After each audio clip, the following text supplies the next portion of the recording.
Salut, moi c'est Téton, j'ai 32 ans, j'habite près de Rennes, je suis graffeur, ça fait une petite quinzaine d'années que je pratique. Quand j'habitais à Brest, il y avait quelqu'un dans ma classe qui pratiquait, il y avait énormément de murs dans ma ville et du coup je m'y suis mis par envie et c'est devenu une passion.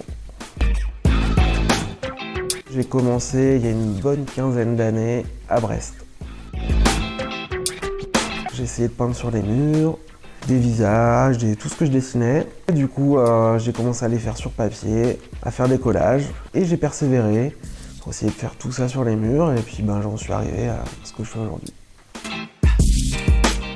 Je fais beaucoup de visages, de paysages, enfin des choses plutôt figuratives. Et beaucoup moins de lettres par rapport à d'autres. Mais de plus en plus, j'essaye de mêler tout ça et d'être éclectique. Je peins tout à la bombe, je fais les fonds au rouleau, mais principalement de la bombe et de la bombe. Ce que je préfère, c'est les murs qui racontent une histoire et je m'en fiche en fait qu'ils soient visibles. Je préfère avoir un mur avec vraiment une belle ambiance plutôt qu'un mur au bord de la route que tout le monde va voir juste pour me faire voir. Alors non, je n'ai pas suivi de formation artistique. Par contre, quand j'étais au lycée, j'ai passé quelques heures avec un peintre qui m'a perfectionné toutes les questions d'ombre, de volume.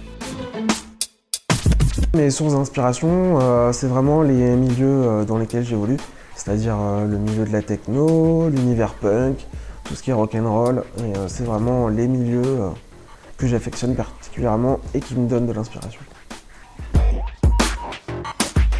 Comme tout le monde le sait, je fais beaucoup de crânes. Après, faut savoir que c'est périodique. J'ai aussi passé quelques années à ne peindre que des clowns. Et voilà, c'est des expériences et c'est vraiment ponctuel. Hein. Je peux me taper 2 semaines à ne peindre que des orchidées, comme après je pourrais passer 2 semaines à ne peindre que des pneus de voiture.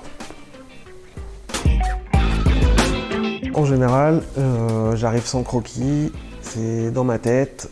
Ça peut être autant une idée que je vais pondre par rapport au lieu ou un croquis que j'ai fait il y a X temps et qui va se prêter à la situation. Mais il m'arrive pour des commandes ou pour peindre avec d'autres personnes de faire des croquis.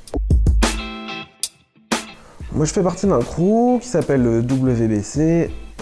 Tous les autres gars du crew habitent dans la région lyonnaise.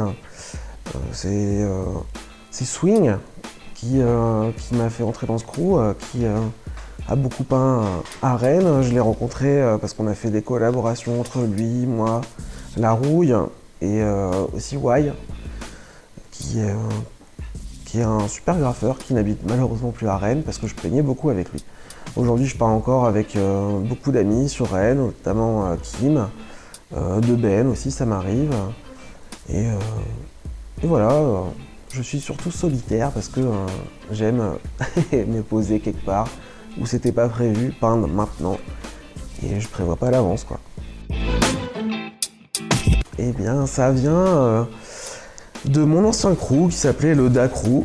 Et alors avec le C et le W, je faisais ça parce que c'était symétrique. Un jour j'ai eu l'idée de mettre 2 petits tétons au bout. Et de là, on a tapé un petit délire avec les copains, et puis ça t'étonne. Faut savoir qu'aujourd'hui à Rennes, il y a quand même une bonne partie on va dire de vandales, mais qui vont quand même un petit peu sur les murs Lego. Donc beaucoup on va dire de writers, comme ils s'appellent, qui ne considèrent pas les gens comme moi qui font des personnages comme des graffeurs, mais comme des street artistes. Donc je pense qu'aujourd'hui, comme il y a 20 ans et comme ça sera dans 20 ans, il y a une vraie scission entre ceux qui se considèrent comme des vrais graffeurs parce qu'ils font que des lettres et ceux qui font un peu de tout et qui sont considérés comme des street artistes. J'ai une petite page sur Facebook qui s'appelle Téton, donc t.tone. Et c'est la seule manière de me suivre.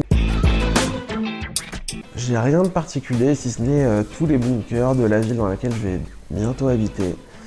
Et je vais tous les recouvrir et il y a moyen d'avoir de belles photos. J'aimerais faire découvrir aux gens le travail de Deben, celui de Lélé aussi, qui est vraiment sympa. Mia, pour moi, allez le voir. Aéro, incontournable. Et puis une petite nana en devenir, Kim. Ça commence à être plutôt sympathique. Et Alain Bonprof, chat, qu'il faut lui aussi découvrir. Qui vient d'arriver sur Rennes il y a peu, mais ça envoie du lourd. Le Pavart, c'est un petit festival local que j'ai découvert parce que j'habite juste à côté. Donc l'an dernier, j'y ai pas participé, mais j'ai découvert, je suis venu, il y avait des concerts, beaucoup de gens, une très bonne ambiance. Et cette année, j'ai l'occasion d'y participer. Je suis un petit peu le local du coin. Et franchement, je pense que les initiatives comme ça, avec des concerts, du graffiti, dans les petits bleds, autour de Rennes, il n'y en a pas beaucoup. C'est toujours à Rennes, c'est toujours le même genre d'événement, c'est toujours le même genre de graffeur. Et là, je pense qu'il y a et des gens à découvrir niveau graffiti, et des gens à découvrir niveau musique. Faut venir quoi.